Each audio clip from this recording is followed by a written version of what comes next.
This podcast is also available via stagelink.com, the groundbreaking new platform for live performing arts. Please support the podcast by liking, subscribing, commenting, and tagging the podcast. It helps us to continue to bring the industry high level content. I'm your host, Shanae Stiletto, and my guest on today's Circuspreneur podcast is grassroots organizer and artist, Merecedez Davis. Welcome to the podcast, Mercedes. Yeah, thank you for having me. Excited to be here. It's a pleasure. I think that you're so fantastic and so wonderful. And I'm glad that we finally got you on the podcast because I've been wanting to interview you now for a minute and to let listeners know a little bit about you. Merecedez Davis is a creative storyteller and communication strategist with a rich background in community engagement, project management, and grassroots organizing. Experienced in crafting compelling narratives, managing diverse teams, and executing impactful campaigns across sectors, including political advocacy, nonprofit initiatives, and the arts. And that is how we met. And I'm really grateful to you, Merecedez, because, as a circus arts advocate, I find myself not always invited to the table in a lot of advocacy spaces, whether they're political or they're within the arts. And you've, remembered me. And I'm really grateful for that, especially being an advocate locally to Las Vegas, which Vegas is so diverse.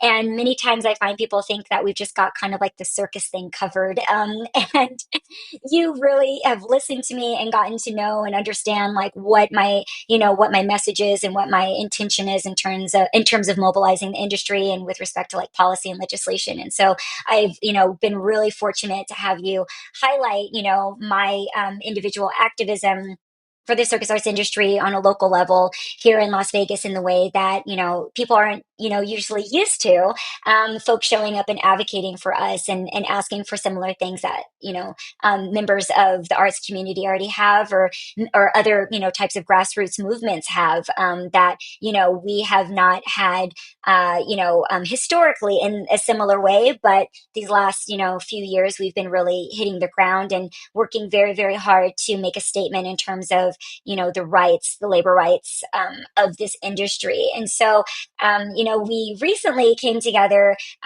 with the over the Nevada film tax bill that is really in folks' faces right now, and is being pushed very strongly and prominently by Senator Roberta Langley. I think I said her last name incorrectly. Please correct me if I'm wrong. Senator Roberta Lang. Lang. I don't know why I said Langley. I'm so sorry, Senator. Senator Roberta Lang, who is very, very lovely. I've had the opportunity to meet her and speak with her and commune with her and connect with her about, the impacts to the circus arts industry with the possibility and potential of this bill that is being introduced soon into the upcoming legislative session that starts, I believe, like February 3rd of this year, if I'm correct, Merecedez. Yes. It starts. Is that literally next week, February 3rd? Yeah.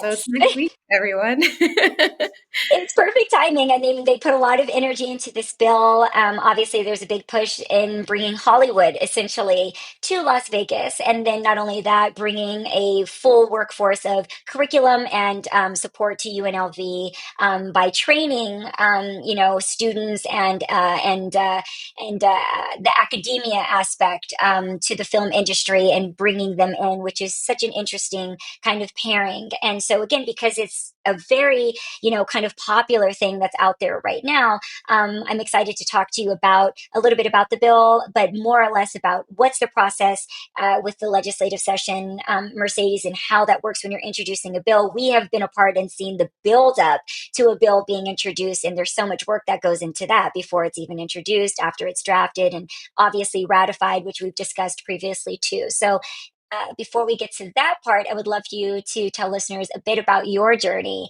as an artist and as a grassroots advocate, because you have done some really incredible work locally here in Las Vegas with respect to policy and legislation. And I'd like for listeners to understand and discover how you were able to do all of that magic. Yeah. Whew. Well, thank you again for having me. You've been such a pleasure to be around in every space that I'm working in. I feel like you're around, you're active, and so you've just been such a great presence. But Thank yeah, you. I started because I went to school for environmental studies, and I had this idea in my mind. I was thinking about climate change. I was thinking about the environment and how much I love it. And while I was going to school, I realized that so many people didn't have access to things like clean water, to clean air, to trees, just things that are natural that everybody should have access to. So I graduated with my environmental studies degree, and I started getting into more community advocacy, specifically environmental justice. And I moved to Vegas about 2 years ago now. And during the legislative session of 2023, I came across a film by UNLV film students called The Sinking Streets. And that film documented basically the plight of a historic Black neighborhood in North Las Vegas called Windsor Park. And Windsor Park was built in the 1960s before segregation ended in Nevada. And it was basically built on geological faults and an aquifer. And in the 1980s, when North Las Vegas started pumping water out of that aquifer, all of their homes started sinking and cracking and breaking. So this film beautifully documented in a short narrative way in about 13 minutes how like devastated these families were and how they were getting ignored and neglected. So I was already contracted with an environmental justice organization. They wanted me to focus on national legislation, but I just kind of have a way of kind of finding in the moment locally what needs attention and what needs help. And so I found that issue and I was like, yeah, what can I do? And I realized that awareness needed to be spread. I met with Senator Dina Neal, and she was working on the Windsor Park environmental justice bill. And it just happened to be like divine timing. Like I met her at the right time. She's like, I have this bill. People need to be aware of it. The community needs to provide testimony, all these things. And I was like, okay, I have some skill with this. I can put on a couple events. I can introduce myself to the community. I can spread awareness wherever I talk about the environment. I can talk about this. So I pretty much did that during the entire legislative session. I started off by just going door to door in the Windsor Park neighborhood, introducing myself, talking to people, like asking what's going on. And the people there were super welcoming and like yes, come inside my house and look at the cracks in my floor, look at how it's sinking, all this stuff. And they Mm. trusted me, and I let them know like, okay, this is the next point that we need you to provide testimony. This is where we need you to be. This is where and how to provide testimony. And they really showed up, and other people in the community showed up that aren't living in Windsor Park, and they provided testimony. So we got that bill passed by the end of the legislative session in 2023, and now 93 families are getting brand new houses. 93 families are getting restitution payments. So yeah, and that's kind Wow. of yeah. Like, yeah, wow. I'm clapping over here, clapping and snapping. Every time I hear you tell that story, it's just like, wow, because it just shows that it works. And I think sometimes folks get really distanced from policy and from how government works and what it takes, also, too, the amount of effort it takes, and, being personable and engagement and the hours that no one sees that goes into getting a bill passed, and that it's a real person that can put their energy into that, like activism in real time, seeing results. Because sometimes I'm with, people, especially, industry workers in circus and other spaces of advocacy. I don't know why I can't say that word today. Advocacy. However, they are always like, it just takes so long. And when will it ever happen? And, will it ever go through? And it does take that much diligence. It does take that much time. And I'm imagining, what type of challenges do you feel like you had during that time, Mercedes, in pushing that? Because I'm sure it wasn't always welcoming and it wasn't all inviting.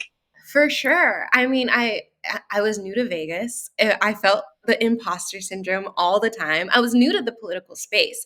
I was always Mm. doing community work and stuff like that, but never like in the political space, which is a whole different like arena.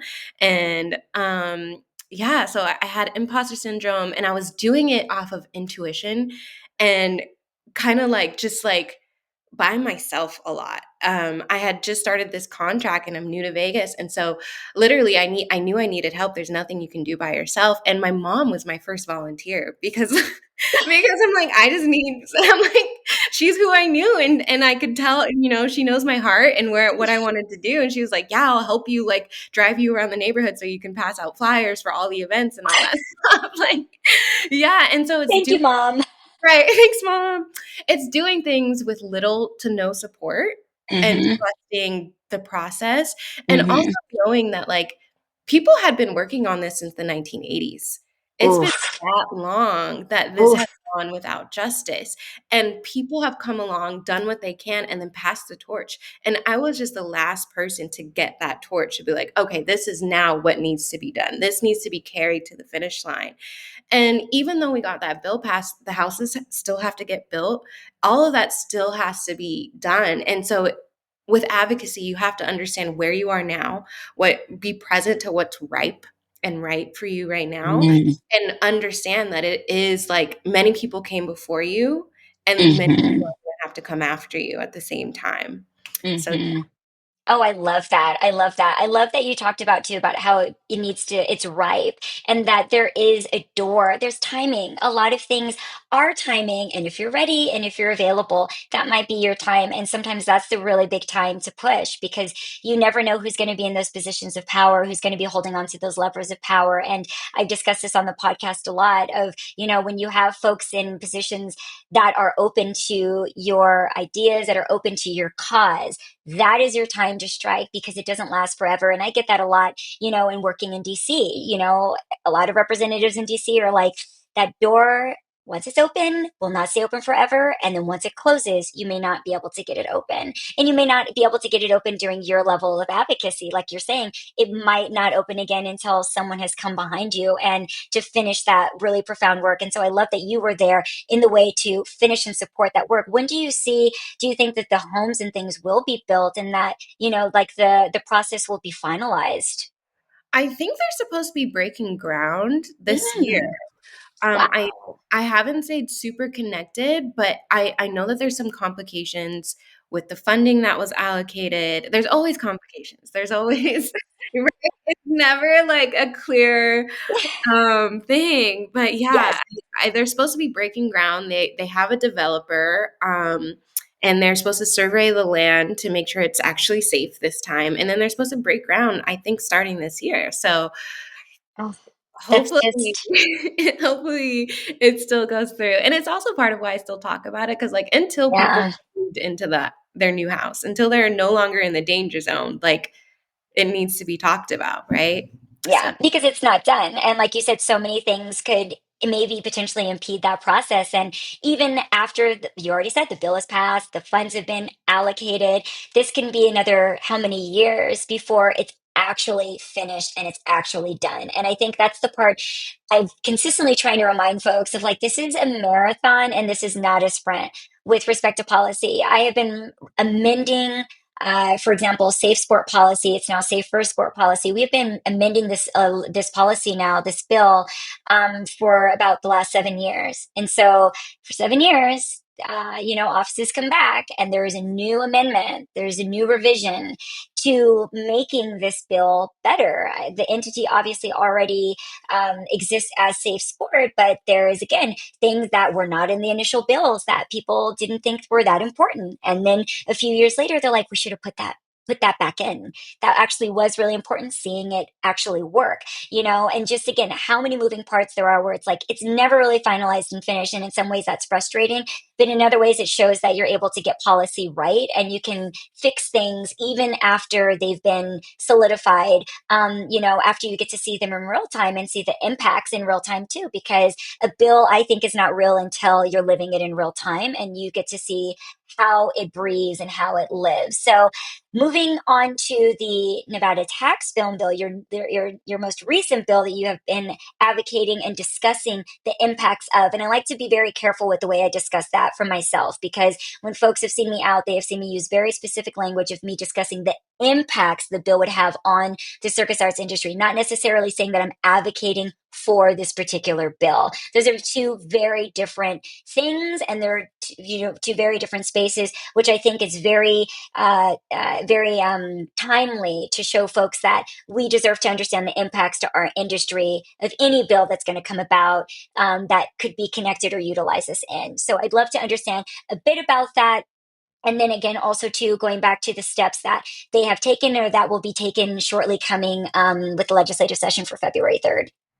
Yeah. Okay. So during the 2023 session, they also had another bill, a film bill, that was going through. It was sponsored by Sony and Senator Roberta Lang. It was a partnership that they were going in the Howard Hughes Corp. And Sony wanted to come and build studios, but they needed this giant film tax incentive bill, way more than we're proposing this year, or Senator Lang is proposing this year. I forgot the figure, but it was a lot of money that they were asking for. It's And so always a lot of money. yes. So if you're paying attention at all, you noticed Jeremy Renner was up there in Carson City advocating for the bill. Mark Wahlberg was up there. And basically it didn't get passed, even though it had the star power behind it and all this stuff. It didn't get passed. And there's a bunch of different reasons. Mostly, I don't think it had enough time. But I also think it was because the community wasn't informed and the community wasn't made aware, and it didn't seem like they put effort into getting the engagement from the community that I think is needed when it comes to this. So Senator Lang promised that she's going to do it again, and she has. This time she is partnering with Warner Brothers. Sony is still in the picture. There might be two bills coming to the legislative session next week, or they might merge. Who knows? A lot of things can happen. Oh my God. But yeah, so I kind of went the Warner Brothers route because it seemed like they were doing more. They had a plan with UNLV to build those campuses, those studios, and it was just easier for me to reach out that way. So I decided, because people kept talking about it, and they're like, someone should do something about this. The community should be aware. And I have this weird thing of like, whenever it's like someone should do something, I'm like, well, I'm someone. Yeah. I'm human. And this is also aligning because I'm an artist, but I'm also like a community activist. And it felt like the perfect kind of merge of my different passions. And so I was like, well, if someone should do something, I should. And so I kind of went looking, and I found an amazing group of women called Eccentric Artists. And I was like, will you partner with me to produce an event at a town hall? And the purpose and angle of it was that the community, needs to understand what is being proposed, and we need to advocate for our own interests. We need to be active co-creators in what's coming and not just wait and see what Warner Brothers does, right? Right. To do that, you have to be engaged, you have to be educated, you have to be paying attention and involved. And so the whole point of putting that town hall on is like, I want this to be a point for the community to ask questions, to raise objections if they need to really understand what they're proposing, and to maybe come up with their own propositions, Right. at the table and co-create, right? So that was the point of the town hall, and it went really well. Senator Roberta Lang was there. We had Caroline Lett from Warner Brothers there. Yes. We had UNLV there with Professor Andy Isaacs, and we had Denver. No, sorry, this is Vegas. I came from Denver. A lot of film things in Denver, and we had Las Vegas Film, the Nevada Film Office there. So we had some great representatives talking about different impacts of the bill and answering questions. And I'm hoping that sparks a coalition of artists and filmmakers to continue to stay engaged with this film bill and the process, to come to terms with what they desire and what would be meaningful and most impactful for the community. There's a lot of ways that the bill can be written. Some things that we have, in particular in Nevada, for our film tax incentive, is that there is a minimum spend. And unless you hit that minimum spend, you don't get any taxes back. And so for independent filmmakers that have smaller budgets, they're already not benefiting from a film tax incentive bill, right? So I'm like, that minimum spend doesn't have to be there. A lot of states don't have a minimum spend. So those are certain things you can advocate for while we're already discussing film bill tax incentives. Like, make sure you know what would actually benefit you and what you want to advocate for on your behalf. So yeah, that's yeah. I think that's very valuable lessons, especially within such a big bill, because I think folks get intimidated by bills, especially of this nature, where you have Warner Brothers involved and Sony, and thinking, who's going to listen to me? And mostly, it's like, well, they'll actually listen to the voices that are there, that show up, that are in the room, because so many times there is just no one that shows up. And so I'm grateful for the level of engagement that I've been able to have with the bill, because I've had a lot of meetings around it, and then ideas have come to me. I've discussed it and seen, again, theoretically, kind of what the impacts could be to the circus arts industry and the ideas down the line. And it's like you said, if you're not in the mix of that, then you're just going to be underrepresented and unaccounted for. But I do love the fact that you were like, we need the feedback from the artists in the community that are going to be living this bill. And I think so many times folks do not get the opportunity to do that. And they think that it doesn't, it's just not connected to them. I think people feel so, disconnected from government. Is there a part of the legislative session, Mercedes, that you can be an active participant in when this bill is officially introduced in the coming week? Yeah, basically all parts of it.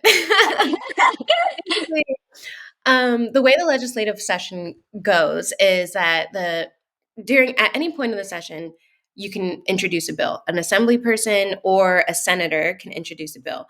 And that bill has to go through several different rounds and processes. It has to go through like both of the houses, the assembly and the Senate, to get approved, right? So wherever it originates from, it goes through different stages, and people provide testimony. People give public comment, and at every meeting that it goes through, the different committees that it goes through, the public is asked to engage.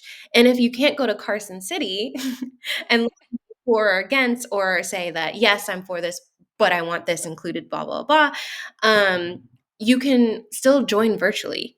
You can join virtual, and you can be engaged at every point, because at every point there is public comment, and like, the lobbyists are going to be there. Right. Warner Brothers is going to be there advocating for what Warner Brothers wants. The developer is going to be there being like, this is what we want. The community has to show up and be consistent and show up and be like, this is what we want and we need, and this is our input. So yeah, at every point, every meeting is broadcasted. It's not secret. You can Right. tune in. You could see who's for it, who's against it. You could see everybody else's comments as well. So Mm. yeah. The transparency of it all, that again, I think that if you're not, directly connected to these things, you don't realize again how accessible it is to you as a public member, because you are a citizen and this bill is for you. And so folks listening in, again, that's our work as part of the circus arts industry, to stay involved with this bill, to participate in the legislative session, to give public comment. I have been giving my comments already very, very robustly about how I feel about the impacts of this bill, and again, the encouraging nature I feel of this bill.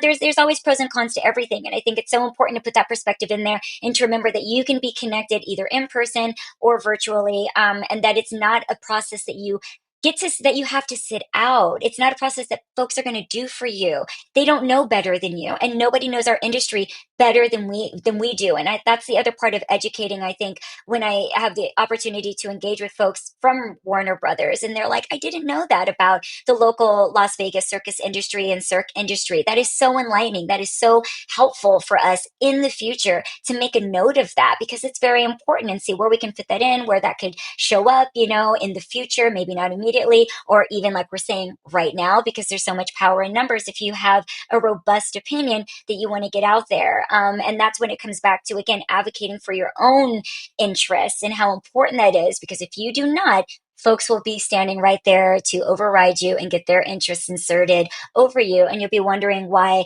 you don't get as much from something once it becomes law. Mercedes, we were discussing before the podcast that you're actually going through a transformation of sorts.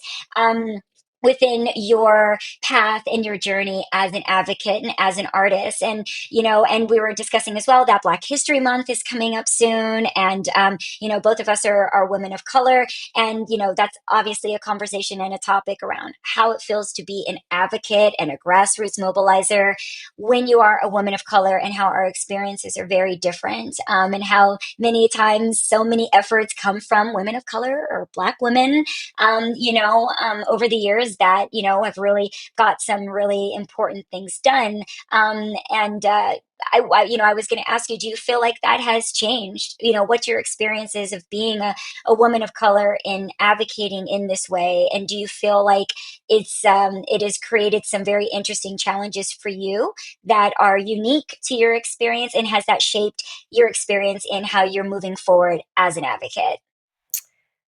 Yes. And the Yes. answer is Oh my yes, yes, yes, yes, yes.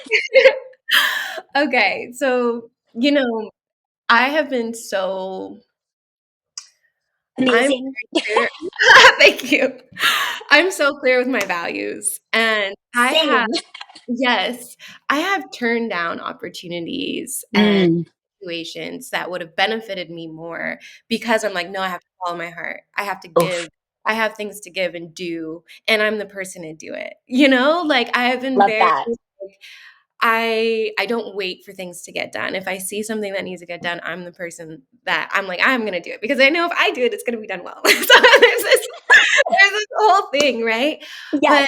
But, recently, I'm just like, I realize how tired it can become, how Oof. thankless the work can be, Oh, and especially for women of color who just uphold such high I think they uphold such high standards. They're so community oriented. They're always thinking about other people. And I'm just like, these days my cup is not being filled, you know? Like, I'm just yeah. like, Yeah. I've passed on things that would have been better monetarily or other ways for me to be able to give to the community. And I'm just like, at some point, I have to receive. Every advocate and Oh, every activist needs to receive, needs to take a step mm. back and be like, I'm depleted.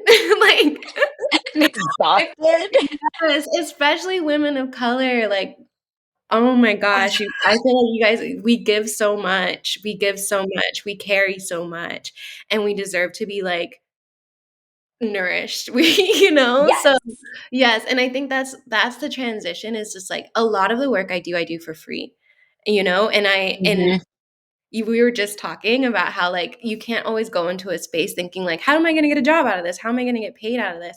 But I also can't go into space always giving and not receiving anything back. And so Right.